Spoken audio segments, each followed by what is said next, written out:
आज बिघाना की तरफ से क्रांतिकारी जय भीम जय भारत नमस्कार। सम्मानित साथियों, आज हम आपके गांव गोगड़िया में आए हुए हैं और हमारा आने का आज का एक बहुत ही मुख्य कारण है।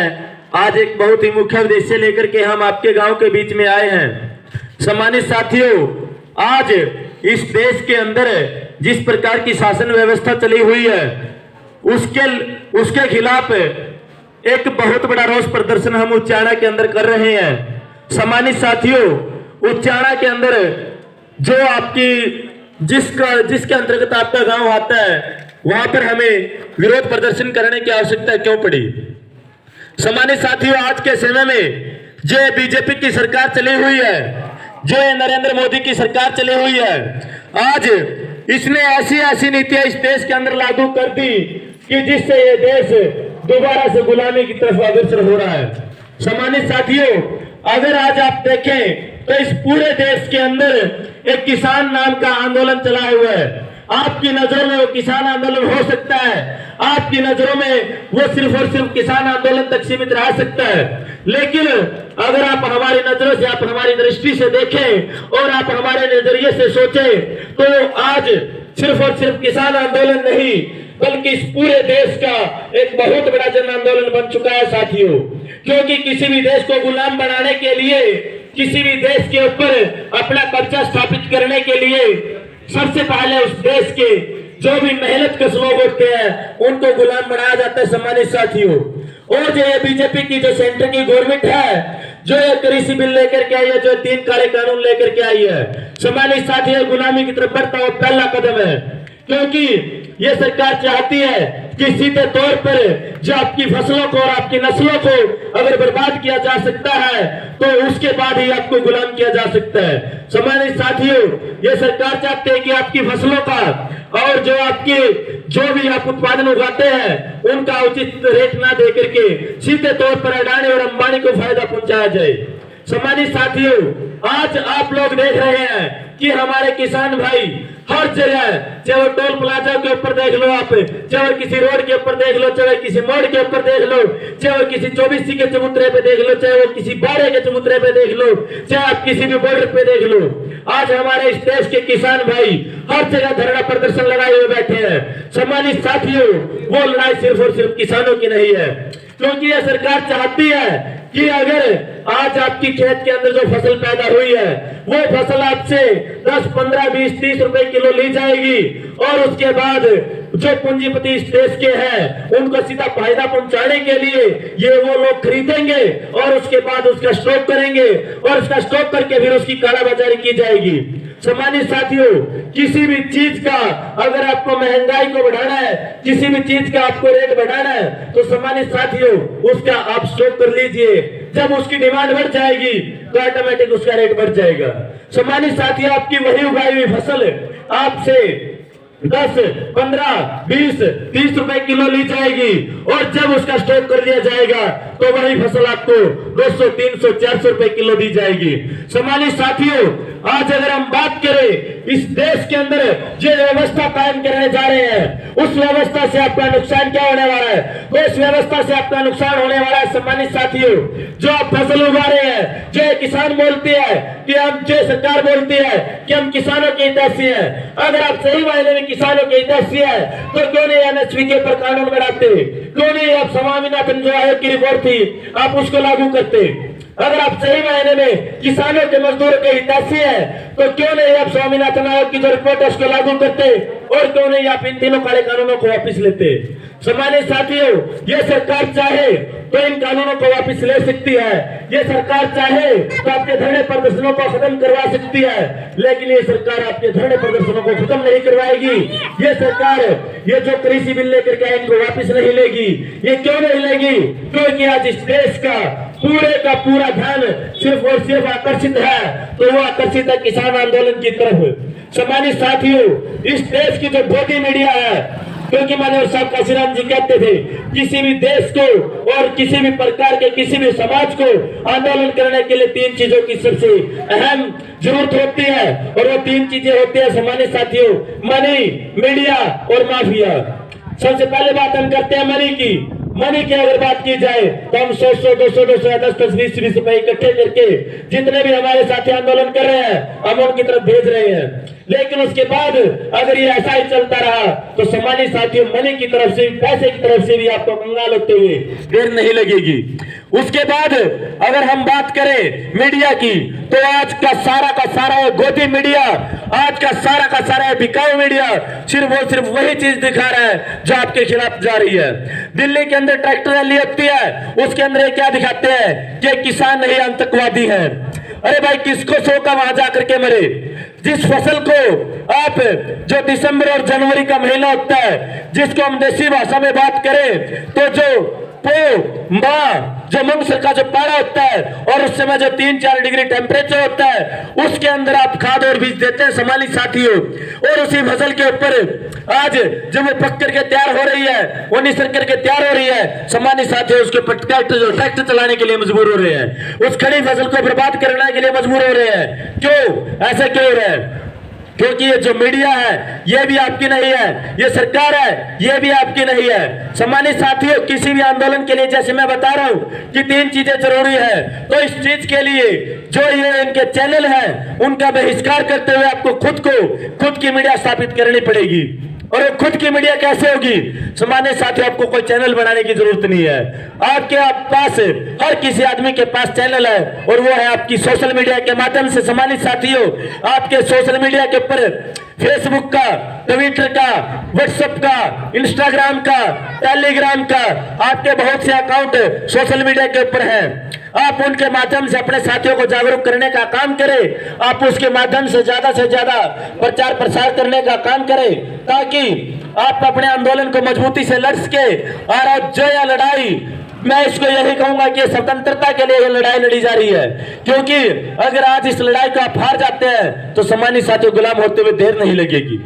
उसके बाद अगर मैं बात करूं माफिया की, किसी भी आंदोलन को दफन करने के लिए यह सरकार तरह तरह के हथकंडे अपनाती है और उन तरह तरह के हथकंडों के अंदर क्या होता है कि जो आपका आंदोलन चला हुआ होता है, आप चाहते हैं कि हम शांति प्रिय तरीके से आंदोलन करें, उसी आंदोलन के बीच में क्या करते हैं अपने 2-4 आदमियों को छोड़ देते हैं और वो 2-4 आदमी हो हल्ला करते हैं और उसके बाद वो भीड़ नियंत्रित हो जाती है और इस देश का, इस सरकार का जो प्रशासन है वो कंट्रोल करने के लिए क्या करता है सम्मानित साथियों लाठीचार्ज करता है, आंसू गैस के गोले दागता है, वाटर कैनन का प्रयोग करता है और उसके बाद जो केस बनाए जाते हैं वो आपके बच्चों के ऊपर केस बनाए जाते हैं, जो आंदोलनकारी होते हैं उनके ऊपर केस बनाए जाते हैं और इस प्रकार से सरकार आपके आंदोलनों को फैल करती है।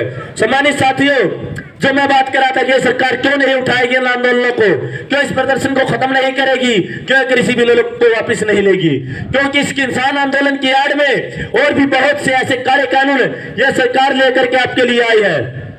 अगर हम बात करें शिक्षा व्यवस्था की तो ये कहते थे कि हम शिक्षा के क्षेत्र में बहुत ज्यादा बेहतर कार्य करेंगे। सम्मानित साथियों हम चाहते थे कि हमारे बच्चे पढ़ लिख करके डॉक्टर बने, इंजीनियर बने, मास्टर बने, लेकिन इस सरकार ने क्या कर दिया सम्मानित साथियों, आपके जो बच्चे तरह तरह की कॉलेज यूनिवर्सिटियों के अंदर जाकर के अनेकों प्रकार के कोर्स करते थे, चाहे वो कोई बीएड कर रहा है, चाहे वो कोई एमए कर रहा है, चाहे वो कोई पीएचडी कर रहा है, एलएलबी कर रहा है, एलएलएम कर रहा है, 12 कर रहा है, डीलिट कर रहा है, जो भी मर्जी कोर्स कर रहा है। सम्मानित साथियों एक बार आप अपने बच्चों से पूछ करके देखिए कि उनकी स्कॉलरशिप कितने दिन से रुकी है, उनकी स्कॉलरशिप कितने दिन से आई है, और वो स्कॉलरशिप देना तो बहुत दूर की बात है। सम्मानित साथियों ये सरकार उल्टा आपसे लेने लग गई और आपसे क्या लेने लग गई सम्मानित साथियों, जो डॉक्टरी के लिए कोर्स होता था जिसको हम एमबीबीएस का कोर्स कहते हैं, उस एमबीबीएस के कोर्स के लिए फीस जो होती थी वो 54,000 रुपये होती थी। सम्मानित साथियों 1 साल की 54,000 रुपये फीस एमबीबीएस के लिए होती थी, लेकिन इस सरकार ने क्या कर दिया, उसी फीस को बढ़ा करके सम्मानित साथियों 10 लाख रुपए 1 साल की कर दिया। आप अंदाजा लगाइए जब 1 साल की एमबीबीएस की कोर्स की फीस 10 लाख रुपए कर दी और उसके बाद वो आपका कोर्स जो 53,000 रुपए साल होती थी 2,17,000 रुपए में आपका कोर्स कंप्लीट होता था, आज वही कोर्स आपका 50 लाख रुपए में कंप्लीट हो रहा है। सम्मानित साथियों आप अंदाजा लगाइए, जो 5-10 किले का मालिक है, जो किसान जिसके पास 5-10 एकड़ जमीन है, या जो भी मेरा साथी लाख 1.5 लाख रुपए की भी नौकरी कर रहा है, उसके लिए भी 50 लाख रुपए का इंतजाम करना कितनी बड़ी बात हो जाती है। सम्मानित साथियों, डॉक्टर बनना तो बहुत दूर की बात है, हम कोर्स भी नहीं करवा पाएंगे अपने बच्चों को। ऐसी ऐसी पॉलिसियां सरकार लेकर के आ रही है, और ये ऐसी ऐसी पॉलिसियां क्यों लेकर के आ रही है? क्योंकि शिक्षा सवालों को जन्म देती है, और जब आप इनसे सवाल करेंगे तो उसके बाद इनके पास जवाब नहीं होगा। इसलिए चाहती है कि आप इनसे सवाल ना करें। जिस दिन आप वोट डाल करके आते हैं सम्मानित साथियों, उस दिन आपकी उंगली के ऊपर स्याही लगाई जाती है। आप समझते हैं कि मैंने वोट डाल दिया, मेरा काम खत्म हो गया। नहीं, इतना ही नहीं सम्मानित साथियों, जिस उंगली के ऊपर आपकी स्याही लगाई जाती है, वही उंगली इस सरकार को दिखाइए आप, और उससे पूछिए कि आज से 5 साल पहले भी आप हमारे वोट लेकर के गए थे, आपने हमारे लिए क्या किया? आपने हमारे लिए कौन से कानून बनाए? आपने हमारे अधिकारों की किस प्रकार से रक्षा की? इस सूबे के डिप्टी सीएम, इस आपकी उचाना विधानसभा से बने हुए जो एमएलए दुष्यंत चौटाला, वो बोलते थे कि मैं किसानों का पहली कलम से बढ़ते ही सबसे पहले कर्जा माफ करूंगा। कर्जा माफ करना तो बहुत दूर की बात है, हमारे बहुत से किसान भाई सुसाइड कर रहे हैं। और इस हरियाणा प्रदेश का जो मुख्यमंत्री मनोहर लाल खट्टर है, वो अभी गुरु रविदास जयंती के दिन एक घोषणा करता है कि जो मकान मरम्मत के पैसे होते हैं वो हम 80,000 रुपए देंगे, जो इससे पहले 50,000 रुपए होते थे। अरे भाई, कम से कम हमें वो तो बता दो कि 50,000 रुपए देकर के आपने कितने मकानों की मरम्मत करवाई है। सम्मानित साथियों, ये सिर्फ और सिर्फ आपको बरगलाने का काम करते हैं, और जो ये आंदोलन, जो ये लड़ाइयां इस देश के अंदर चली हुई है, इसको तोड़ने के लिए और हमें आपस में जाति और धर्म पे बांटने के लिए भी अनेक प्रकार के षड्यंत्र रचती है। सम्मानित साथियों, अगर हम बात करें आपके जींद के अंदर जो रानी तालाब के ऊपर बाबा साहब doctor B are Ambedkar ji का स्टैचू लगा हुआ था, उसको कितनी बार तोड़वाने का काम किया जा चुका है। और अभी जब ये किसान आंदोलन जोरों पर है, ये पूरा का पूरा देश एकजुट हो रहा है। हरियाणा, पंजाब, उत्तर प्रदेश की अगर मैं बात करूं, जो 90% कृषि पर आधारित है, उसकी अगर हम बात करें, जब ये सारा का सारा एकजुट हो रहा है, हरियाणा और पंजाब जब छोटे भाई बड़े भाई के रूप में काम कर रहा है, उस समय ये क्या करती है? सर छोटू राम जी की प्रतिमा खंडित करवाने का काम करते हैं, सर छोटू राम जी की प्रतिमा को तोड़वाने का काम करते हैं, ताकि इनका जो आपसी भाईचारा बन रहा है वो टूट जाए। सम्मानित साथियों, ये इन सरकारों की गंदी जो राजनीति है, ये इनकी जो पॉलिटिक्स है, अगर आपको उसका विरोध आज नहीं किया, अगर आप इनकी गलत पॉलिसियों के विरोध में आज नहीं आए, तो वो दिन दूर नहीं है कि जिस दिन आप दोबारा से गुलामी की तरफ जाएंगे। क्योंकि सम्मानित साथियों, जो इस आपको सुना होगा कि हिटलर एक तानाशाही शासक होता था, वो एक बात बोलता था कि किसी भी देश की जो जनता है, आप उसका इतना खून निचोड़िए, आप उसके साथ इतना दुर्व्यवहार कीजिए, अगर उसको एक रोटी भी मिल जाए तो वो उसी में अपना विकास समझे, और उसी को ये समझे कि मेरे पास बहुत कुछ है और मुझे बहुत कुछ मिल गया। वही आज ये सरकार करने का काम कर रही है। ये सरकार एक उज्ज्वला योजना के तहत गैस सिलेंडर देने का काम सामान्य साथियों कर रही थी, और इस देश के जो मुख्यमंत्री, प्रधानमंत्री, जितने भी मिनिस्टर हैं, वो बोलते थे कि हम आपको, जो हमारी बहनें हैं, उनको धुएं से मुक्ति दिलाएंगे। सम्मानित साथियों, इन्होंने सबको सिलेंडर दिलवाए, लेकिन वो जो सिलेंडर दिलवाए, आज उनका रेट आप देख सकते हैं। ये बोलते थे हम सब्सिडी देंगे, आज सब्सिडी आ रही है। सम्मानित साथियों, आपके अकाउंट के अंदर गैस की सब्सिडी आज भी आ रही है, लेकिन कितनी आ रही है? 4 रुपए 40 पैसे, 4 रुपए, 4.5 रुपए। इस देश के जो प्रधानमंत्री हैं, उस प्रधानमंत्री जी को बोल के उन 4 रुपए में दिल्ली के अंदर प्लाट कटवा लो। सम्मानित साथियों, ये काम ये सरकार कर रही है। उसके बाद जो पेट्रोल की, डीजल के जो दाम है, जितने भी मेरे साथी जो कॉमर्स की पढ़ाई कर रहे होंगे, जो व्यवसाय की पढ़ाई कर रहे होंगे, वो इस चीज को भली भांति जानते भी है कि किसी भी देश की जीडीपी को अगर उठाना है, किसी भी देश की अगर ग्रोथ करनी है, तो किसी भी देश की आर्थिक व्यवस्था को अगर सुधारना है, तो सबसे पहले उस देश का जो कन्वेंस होता है, उस देश का जो टूर एंड ट्रेवल होता है, उसके कंट्रोल में करना होता है। सम्मानित साथियों, उसके लिए जो भी ईंधन लगता है, चाहे वो आपका पेट्रोल हो, चाहे वो आपका डीजल हो, जो भी लगता है, उसकी कीमतें निर्धारित होनी चाहिए, उसकी कीमतें निश्चित होनी चाहिए। लेकिन आज अगर आप देखें, पेट्रोल की और डीजल की कीमतें इतनी आसमान को छू रही है। सम्मानित साथियों, उसका असर सबसे ज्यादा किसके ऊपर पड़ रहा है? उसका असर भी सबसे ज्यादा अगर वो किसी पर पड़ रहा है तो सबसे ज्यादा पड़ रहा है गरीब और मध्यम वर्ग के जो लोग हैं उनके ऊपर। क्योंकि अगर आप यहाँ से कुछ भी सामान जींद लेकर के जा रहे हैं और अगर आपका पेट्रोल या डीजल 20 रुपए लीटर, 30 रुपए लीटर, 40 रुपए लीटर है तो आपको कितना खर्च पड़ेगा वहां तक लेके जाने में। और अगर आपको वही डीजल और पेट्रोल 200 रुपए लीटर, 300 रुपए लीटर, 400 रुपए लीटर है तो आपको वही चीज जो आप यहाँ से खरीद रहे हैं, पहले भी वही चीज थी, आज भी वही चीज है, जिन तक लेकर के जा रहे हैं तो कितनी महंगी पड़ेगी। सम्मानित साथियों, और बहुत सी अगर मैं बात करूं, जैसे बहुत से जो राजनीतिक दल है, चाहे वो कांग्रेस है, चाहे वो जेजेपी है, चाहे जो भी राजनीतिक दल है, चाहे वो इस हरियाणा का क्षेत्रीय दल है, चाहे वो इस देश का राष्ट्रीय दल है, वो कहते हैं कि हम किसानों के साथ हैं, हम मजदूरों के साथ हैं। अगर वो सही मायने में इन कृषि बिलों का विरोध करते हैं, अगर वो सही मायने में आपके साथ है, तो जो इस देश के अंदर या जो इस हरियाणा के अंदर जो एमएलए बने हुए हैं, वो क्यों नहीं हरियाणा की जो विधानसभा चंडीगढ़ के अंदर है उसके अंदर जाकर के क्या विश्वास प्रस्ताव लाते। अगर वो सही मायने में किसान हितैषी है और वो सही मायने में मजदूर हितैषी है, अगर वो सही मायने में चाहते हैं कि तीनों काले कानून वापिस हो, तो वो क्यों नहीं इस हरियाणा की जो विधानसभा उसके अंदर विश्वास प्रस्ताव लाते। सम्मानित साथियों, आज के समय में जो गवर्नमेंट चली हुई है, बीजेपी की जो गवर्नमेंट चली हुई है, इसके कितने विधायक हैं? मात्र 40 विधायक हैं और उन 40 विधायकों में से भी ये बोलते हैं कि हम किसानों के साथ हैं।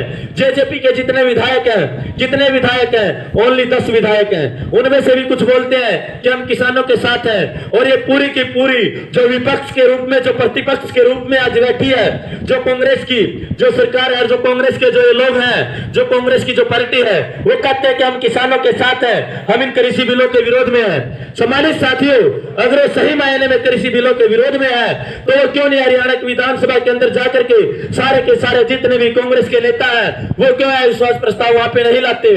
और जब वो सारे के सारे अविश्वास प्रस्ताव वहां पर लेकर के आएंगे तो सम्मानित साथियों पता चल जाएगा कि कौन किसके साथ है। हो जाएगा दूध का दूध और पानी का पानी। और अगर आप बात करें कि इनसे क्या हो जाएगा, 40 विधायक बीजेपी लेकर के बैठी है और 10 विधायक जेजेपी लेकर के बैठी है। सम्मानित साथी, आपको एक बात बता दूं कि इस हरियाणा की बात नहीं बल्कि इस पूरे देश की अगर मैं बात करूं तो पूरे देश की सरकार को सिर्फ और सिर्फ एक वोट से गिराने का काम किया गया था। सम्मानित साथियों, इस देश के जो 1991 के अंदर जो प्रधानमंत्री होते थे, सम्मानित साथियों, उस समय एक वोट से इस देश का जो प्रधानमंत्री था उसकी कुर्सी खाली करवाई गई थी। सम्मानित साथियों, उस प्रधानमंत्री को एक वोट से हराया गया था। और अगर ये कांग्रेस और ये जितने भी अन्य राजनीतिक दल जो दिखावा करते हैं, ये है तो एक ही थाली के चट्टे बट्टे, कभी कांग्रेस आ गई, कभी बीजेपी आ गई, इतने दिन से ये लोग हैं तो एक ही चीज के। लेकिन अगर ये सही मायने में है तो क्यों नहीं सबसे पहले विधानसभा के अंदर और उसके बाद हरियाणा की सरकार गिराने के बाद उसके बाद ये क्यों संसद के अंदर, लोकसभा के अंदर एक ऐसा बिल पास नहीं करवाते, एक ऐसा अविश्वास प्रस्ताव पास नहीं करवाते जिससे इस देश के अंदर सेंटर की जो ये गवर्नमेंट है, जो बीजेपी की जो गवर्नमेंट है, उसको गिराने का काम करते। लेकिन सम्मानित साथियों, ये नहीं करेंगे। क्यों नहीं करेंगे? क्योंकि इनका एक गेम प्लान होता है। और वो गेम प्लान क्या होता है? पहले कांग्रेस आ गई, फिर बीजेपी आ गई, बीजेपी चली गई, कांग्रेस आ गई। ये आप जो मीडिया जो चैनल देख रहे हैं, चाहे वो आर भारत है, चाहे एबीपी न्यूज है, जितने भी मर्जी जो चैनल आप देख रहे हैं, सम्मानित साथियों, सारे के सारे इस देश की जो सरकार है, इस देश के जो पूंजीपति है, उनके इशारे पे काम कर रहे हैं। और उनके इशारे भी किस प्रकार से काम कर रहे हैं? अब आप कहीं पे भी देख लीजिए, जो चीज आपके लिए सही है और जो आप सच में कर रहे हैं, उस चीज को किस तरीके से पेश करते हैं। अभी ये क्या करेंगे, जैसे ही इलेक्शन नजदीक आएगा, ये बीजेपी की काट करना शुरू कर देंगे। जो कांग्रेस के नेता है उनको बढ़ा चढ़ा के दिखाना शुरू कर देंगे। जहां पे पहले कांग्रेस है वहां पे कांग्रेस को नीचा और बीजेपी को बढ़ा चढ़ा करके दिखाना शुरू कर देंगे। सम्मानित साथियों, अगर आपको इन राजनीतिक षड्यंत्रों से बचना है, अगर आपको चाहिए कि हमारी आने वाली नस्लें और आने वाली फसलें सुरक्षित रहे, तो आपको आज इनका विरोध करना होगा। और वो विरोध ऐसे नहीं बल्कि खुल करके करना होगा। मैं किसी को नहीं कहता कि आप दिल्ली के अंदर जाइए, मैं किसी को नहीं कहूंगा आप टिकरी बॉर्डर के ऊपर जाइए, मैं किसी को नहीं कहूंगा कि आप खटखट टोल प्लाजा के ऊपर जाइए, मैं किसी को नहीं कहूंगा कि आप बद्दोवाला टोल प्लाजा के ऊपर जाइए। लेकिन इतना जरूर कहूंगा, आप जिस भी सतर पे हैं, आप जहां पे भी हैं, आप वहीं से इस सरकार का विरोध कर सकते हैं। और विरोध के बहुत से तरीके होते हैं। सम्मानित साथियों, जब भी कोई कांग्रेस का या बीजेपी का लीडर आपके बीच में आता है आप उससे सवाल करिए, आप उससे पूछिए, आप उसका जवाब दीजिए और उससे जवाब लीजिए, तभी जाकर के उनको पता चलेगा सही मायने में कि हाँ, आज इस देश की, आज इस प्रदेश की जनता जाग चुकी है और वो अब आपके जो झूठे षड्यंत्र हैं, उनके झूठे घोंसले हैं, उनके अंदर आने वाली नहीं है। सम्मानित साथियों, इसके अलावा सबसे पहले मैं जो मेरे किसान भाई, जहां तक भी मेरी आवाज जा रही है, उनसे भी हाथ जोड़ के रिक्वेस्ट करूंगा कि जो वो अपनी खड़ी फसल के ऊपर ट्रैक्टर चला रहे हैं, वो अपनी खड़ी फसल को बर्बाद ना करें, और जो भी आप, चाहे वो 1 एकड़ है, चाहे वो 2 एकड़ है, चाहे वो 4 एकड़ है, जिसको आप बर्बाद करना चाहते हैं, उसको बर्बाद ना करके उसको अच्छी तरह से पकाइए, और उसके बाद उस फसल को, जितने भी धरने प्रदर्शन इस देश के अंदर चले हुए हैं, आप वहां पे भेज करके जो भी हमारे साथी आंदोलन कर रहे हैं उनको मजबूत करने का काम करें। क्योंकि अगर आप आज 1 एकड़ के ऊपर ट्रैक्टर चला रहे हैं, 2 एकड़ के ऊपर ट्रैक्टर चला रहे हैं, उससे सरकार का कुछ नहीं बिगड़ने वाला, उससे सरकार का कोई नुकसान होने वाला नहीं है। तो ये उसके बाद क्या करेंगे, अगर आप ट्रैक्टर चला रहे हैं अपनी फसलों के ऊपर, तो इनका कुछ बिगड़ने वाला नहीं है। ये बोल देंगे कि उसने अपनी मर्जी से चला दिया। और अगर आप उसी फसल को तैयार करके आंदोलनों के अंदर भेज रहे हैं, सम्मानित साथी, वो हमारे जो साथी आंदोलन कर रहे हैं उनको मजबूती देने का काम करेंगे। उसके बाद अगर मैं मेरे गरीब परिवारों की बात करूं, जो अपने आप को ये कहते हैं कि हमारे पास कोई जमीन नहीं है, उनकी भी अगर मैं बात करूं तो उनके लिए भी सरकार बहुत सी योजनाएं बनाती है और नाम देती है जन कल्याणकारी योजनाएं। और उन जन कल्याणकारी योजनाओं के अंदर क्या करती है, कन्यादान राशि दे देगी। और कन्यादान राशि किस प्रकार से देगी, आप जितने भी गोगड़िया गांव के वासी हैं, यहाँ पर भी मेरी बहुत सी बहनों की शादियां हुई होंगी, तो आप खुद अंदाजा लगाइए कि कितनी मेरी बहनों की शादी के जो मंडप था उसके ऊपर कन्यादान की राशि मिली है, उनको पहले मिली है। सम्मानित साथियों, क्या करते हैं हम लोग, 2 से 3 लाख रुपए ब्याज पे उठाते हैं और उसके बाद हमारी बच्चियों की शादी करते हैं। और बच्चियों की शादी करने के बाद क्या होता है, हम जाते हैं नंबरदार के पास, सरपंच के पास, और यह भी हो सकता है कि पिछले चुनाव के अंदर हमने उन सरपंचों और नंबरदारों का विरोध किया हो, क्या वो हमारे जो डॉक्यूमेंट उनको वेरीफाई कर देंगे। और फिर भी उसके बाद भी हम हाथ पैर जोड़ के मनाते हैं। अगर हम नंबरदार को मना लेते हैं तो उसके बाद जो तहसीलदार है वो बोलता है कि नंबरदार को लेके आइए, वो गवाही देगा, वो वेरीफाई करेगा, उसके बाद वो जो कन्यादान की राशि उसके डॉक्यूमेंटों को, जो उसकी फाइल है, उसको आगे भेजने का काम करेंगे। सम्मानित साथियों, उसके बाद होता है क्या, हम नंबरदार को हाथ पैर जोड़ के लेकर के जाते हैं, उसके बाद पता चलता है कि तहसीलदार जा लिया। उसके बाद पता चलता है कि तहसीलदार जा लिया, कितने दिन चक्कर कटवाओगे, कितने दिन नंबरदार आपके पास जाएगा, आपके साथ जाएगा। उसके बाद क्या होता है, हम देखते हैं कि जब हमारा काम कहीं से नहीं बनता और हम बहुत ज्यादा किराया भूख चुके होते हैं, तो देखते हैं कि शायद कोई साथी हमारा काम करवा दे, और हम उसके बाद किसी साथी को पकड़ते हैं, वो बोलता है कि भाई खर्चा लगेगा 10-20 हजार पे, जो भी वो आपसे मांगेगा। जब सम्मानित साथियों 10-20 हजार उसने मांग लिए, 40-40 हजार अपने वैसे फूक लिए, और उसके बाद कुछ जो अपने ब्याज पे पैसे उठाए थे उनका इतना ब्याज बन गया, तो उस कन्यादान राशि को क्या फूकोगे, उस कन्यादान राशि का क्या बनेगा। अगर सही मायने में वो कन्यादान राशि देना चाहते हैं तो मंडप के ऊपर कन्यादान राशि क्यों नहीं देते। चाहिए तो ये कि वो कम से कम हमारी बेटी की शादी जिस तरह निश्चित करते हैं, उससे कम से कम 10 दिन पहले वो कन्यादान राशि दे, ताकि हम हमारी बेटी की जो शादी है उसके अंदर उसकी शादी के लिए जो व्यवस्था है वो कर सके। लेकिन सम्मानित साथियों, नहीं, ये सिर्फ और सिर्फ आपको मूर्ख बनाने का काम करते हैं। जब भी हमारे किसी भी संत, गुरु, रहबर, क्रांतिकारी जो शहीद है, जो जब भी उनकी जयंती आती है उनके उपलक्ष्य में योजनाएं तो बहुत बनाते हैं, लेकिन ग्राउंड लेवल पर सिर्फ वही योजना आती है जो आपके खिलाफ होती है।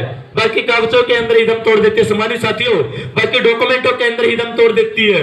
अभी सरकार ने एक चीज की कि इस देश के हरियाणा प्रदेश के अंदर बहुत से स्कूलों को, जिनको आप सरकारी स्कूल कहते थे, जहां पे आप चाहते थे कि हमारे बच्चे कम खर्चे के अंदर पढ़ सकते हैं, तो क्या करते थे कि बच्चे जाते थे, पढ़ सकते थे, और ये कहते थे कि 14 साल तक के बच्चे हमारे फ्री में पढ़ सकते हैं। लेकिन क्या किया इन्होंने, उन्हें सरकारी स्कूलों का गेट चेंज कर दिया सम्मानित साथियों, और वो गेट चेंज कर दिया, और गेट चेंज करके लिखवा दिया model Sanskrit senior secondary school.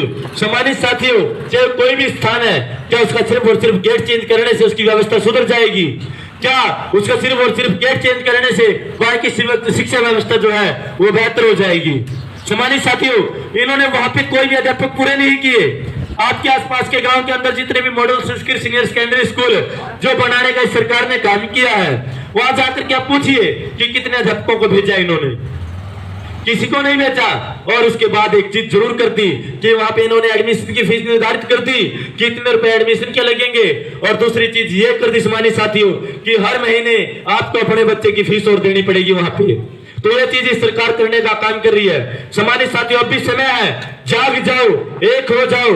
और मान्यवर साहब काशीराम जी जिस प्रकार से कहते थे कि जब तक आपकी हिस्सेदारी संसद के अंदर नहीं है, जब तक आपकी भागीदारी इस देश की संसद के अंदर नहीं है, जब तक आप इस देश के कानून बनाने वाले नहीं बन जाते, जब तक इस देश के लिए आप नियम बनाने वाले नहीं बन जाते, तब तक आपकी हिस्सेदारी अगर संसद के अंदर नहीं है तो सड़कों के ऊपर जरूर होनी चाहिए। और आप अगर कानून बनाने वाले नहीं बन सकते तो कम से कम जो ये इस देश के ऊपर रहनुमा बने बैठे हैं, जो इस देश के आज बड़े बड़े पदों पर बैठे हैं, जो प्रधानमंत्री है, जो मुख्यमंत्री है, उनकी कुर्सी हिलाने वाले आप जरूर बने और अपनी भागीदारी को सड़कों के ऊपर, संसद के ऊपर, संसद के बाहर जरूर दिखाएं। और आप दिखाएं कि हमारी ताकत क्या है। एक वोट की पावर भी, आपकी जो वोट की पावर होती है उसकी कीमत को इनको समझाएं, उनको दिखाएं कि हमारी वोट की पावर क्या है। सम्मानित साथियों, इसी कड़ी को आगे बढ़ाते हुए, इसी संघर्ष की लड़ाई को आगे बढ़ाते हुए, हम जब भी जितने भी हमारे धरने प्रदर्शन चले हुए हैं, हम भाईचारे के हिसाब से वहां पे जाते हैं। हम बिना पार्टी के, बिना झंडे के, बिना डंडे के वहां पे जाते हैं, क्योंकि वहां पे जो आंदोलन कर रहे हैं वो हमारे भाई हैं। वो बोलते हैं कि हम किसी भी पार्टी का झंडा यहाँ पे अलाउ नहीं करते, इसलिए हम अपने भाईचारे के हिसाब से वहां पे जाते हैं और उनका समर्थन करते हैं। लेकिन उसके साथ साथ जब हमारा एक राजनीतिक दल है, जब हमारे महापुरुषों का एक आंदोलन है, तो उसका भी हमें ख्याल रखना है। और उस बैनर के नीचे, बहुजन समाज पार्टी के बैनर के नीचे, हमने उच्चारा विधानसभा के अंदर एक 9 मार्च का प्रदर्शन जो गुरु रविदास मंदिर के अंदर रखा है। सम्मानित साथियों, वो क्यों रखना पड़ा और उसकी क्यों आवश्यकता पड़ी? उसकी आवश्यकता इसीलिए पड़ी कि इस देश के अंदर जितने भी राजनीतिक दल हैं, ये क्या करते हैं? ये सिर्फ और सिर्फ दिखावा करते हैं। लेकिन सम्मानित साथियों, हम आज जो बात आपके बीच में यहाँ बोल रहे हैं, कल वही बात रोड पर भी होगी और जिस मोड़ पे मिलेंगे कल वही बात उस मोड़ पर भी होगी। सम्मानित साथियों, हम चाहते हैं कि सरकार को पता चले कि बहुत से राजनीतिक दल और जितने भी इस खास करके उच्चारण विधानसभा की अगर मैं बात करूं, जो इस सूबे का डिप्टी सीएम बनकर के बैठा है 10 सीटें लेकर के, जो हमारे झूठ बोल करके वोट लेकर के गया, उसको भी पता चलना चाहिए कि जब पिछली बार आपको 45,000 वोटों से इस उच्चारण की जनता ने आपको जिताने का काम किया था, अब वही जनता आपको उन्हीं 45,000 वोटों से हराने के लिए एकजुट हो चुकी है और आपके खिलाफ लड़ाई लड़ रही है। सम्मानित साथियों, इसीलिए हमने वो आपकी उच्चारण के अंदर 9 मार्च का एक प्रदर्शन रखा है और जितनी भी समस्याएं मैंने आपको बताई है वो सारी की सारी समस्याएं उस हम मेमोरेंडम के अंदर ऐड करेंगे। और वो जो मेमोरेंडम है, वो जो ज्ञापन पत्र है, वो हम आपके उच्चारण के एसडीएम साहब के माध्यम से इस देश के जो महामहिम राष्ट्रपति जी बैठे हैं उनके पास भेजेंगे। और जब हम इस देश के जो महामहिम राष्ट्रपति जी बैठे हैं उनके पास ज्ञापन भेजेंगे तो उनको भी पता चलना चाहिए, क्योंकि कोई भी बिल, कोई भी कानून जब बनता है तो सबसे पहले जब तक लोकसभा और राज्यसभा के अंदर आता है वो बिल होता है। सम्मानित साथियों, वो कानून नहीं बन जाता, वो कानून उस समय बनता है जब इस देश का राष्ट्रपति उसके पर मोहर लगाता है। सम्मानित साथियों, इस देश के जो राष्ट्रपति बने बैठे हैं उनको भी इस बात का पता चलना चाहिए कि आपने किसी गलत बिल के ऊपर मोहर लगा दी, आपने किसी गलत कानून को मंजूरी दे दी। तो इसीलिए सम्मानित साथियों, आप सभी से हाथ जोड़ के अनुरोध करता हूं, आग्रह करता हूं, रिक्वेस्ट करता हूं कि जितनी भी संख्या में हो सके ज्यादा से ज्यादा सम्मानित साथी 9 मार्च को, हम आपको सिर्फ एक दिन मांग रहे हैं, 9 मार्च को ज्यादा से ज्यादा संख्या में उच्चारण पहुंचे, उच्चारण के गुरु रविदास मंदिर में पहुंचे। वहां से हम 10 बजे चलेंगे और शहर के अंदर रोष प्रदर्शन करते हुए इस जो उच्चारण का एसडीएम है उनके माध्यम से हम इस देश के जो प्रधान, जो इस देश के राष्ट्रपति हैं उनको ज्ञापन देने का काम करेंगे। और इस देश की जो आईबी सीआईडी है, इस देश के जो खुफिया तंत्र है, इस देश के जो प्रशासनिक अधिकारी हैं उनके माध्यम से हम इस सरकार को चेताने का काम करेंगे कि आज हम चुप नहीं बैठेंगे, वोट कर लिया, आपने जितना करना था, अब हमारी बारी है। तो सम्मानित साथियों, जोर जुर्म की टक्कर में संघर्ष हमारा नारा है, उस नारे को बुलंद करने के लिए और संघर्ष का जो हम आदि है, हम बोलते हैं कि हम संघर्ष करने के लिए ही जाने जाते हैं। तो सम्मानित साथियों, इस संघर्ष की लड़ाई में एकजुट होकर के आगे बढ़िए, एकजुट होकर के आगे चलिए। और ये जो जात धर्म के नाम पे आपको लड़ाने का काम करे, सम्मानित साथियों, जो इस भारतीय संविधान के अंदर जो 6 मौलिक अधिकार दिए गए हैं उनको मानते हुए समता का, समानता का, बंधुता का, भाईचारा का और अभिव्यक्ति की आजादी का जो आपको अधिकार दिए गए हैं उनका मानते हुए जाति और धर्म के रूप में ना लड़ करके एक इंसानियत के नाते और इस देश को बचाने के लिए, इस देश के आने वाली फसलों को और इस देश के आने वाली नस्लों को बचाने के लिए आपको संघर्ष करना बहुत जरूरी है। सम्मानित साथियों, एक बार फिर से रिक्वेस्ट करता हूं कि 9 मार्च को आपके उज्जैन के गुरु रविदास मंदिर के अंदर जो प्रदर्शन किया जा रहा है उसके अंदर ज्यादा से ज्यादा संख्या में पहुंचे और उससे पहले भी और उसके बाद भी जितने प्रदर्शन चले हुए हैं सभी में अपनी उपस्थिति दर्ज करवाएं और सभी में दिखाएं कि आज हम एकजुट हैं। आज हम किसी भी जाति या धर्म के नाम पर नहीं लड़ेंगे। आज जो आप हमें जाति धर्म के नाम पर लड़वाने का काम कर रहे थे हम उसके नाम पर नहीं लड़ेंगे। सम्मानित साथियों, आप सभी ने मुझे इतनी देर तक झेला, आप सभी ने मेरी बातों को इतनी देर तक सुना, मैं आप सभी का बहुत बहुत आभार व्यक्त करता हूं। आप सभी का बहुत बहुत धन्यवाद करता हूं। आप सभी का बहुत बहुत साधुवाद। जय भीम, जय भारत, नमस्कार।